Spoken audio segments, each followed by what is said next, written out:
Hey. While we're waiting for Hurricane Hannah to make her way up the coast and give us a good rainstorm tomorrow, we have yet another wonderful sunny September morning and a walk through our garden.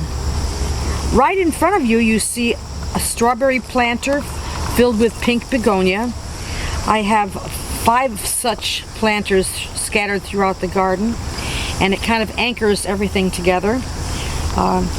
Just behind it, I have a bright red and deep purple salvia, and I chose those because surrounding the garden are flowers made up of the colors, various shades of these two, and so I kind of anchored everything right here. Right in this direction, we have another large lemon verbena, which, as I mentioned in another film, I chop the leaves up and mix it with our fresh tomatoes to make a really great tasting salad. Down this way, you'll see desert rose. Surprisingly, although it's not supposed to happen, these reseeded themselves from last year. I was very happy to see that. So I surrounded it with Dusty Miller because I like the contrast of the silver, the green, and the fuchsia. Now for a real favorite of ours, you'll see this lovely, absolutely stunning rose, which was the first rose bush in our garden.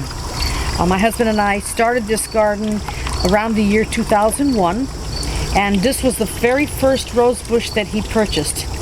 It's a real winner. It's our favorite rose, and it's very faithfully comes back every year. You'll notice on this rose bush there are roses of various colors, and that sort of explains, each color explains where the rose is in its development. This yellow color is how it first presents itself, and then as it matures, it gets this beautiful pinky yellow color.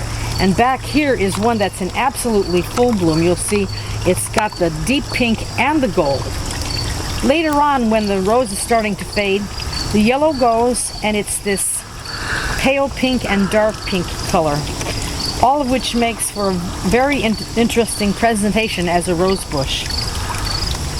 Right next to this rose bush is another begonia planter, and right next to that is a flowering vinca. I've tried in other years to grow other plants there without too much success, but this really likes it there, and I'm real happy about that.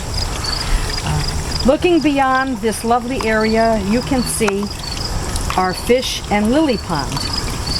My husband dug this pond out, of course accommodating all the huge rocks and boulders that we have here.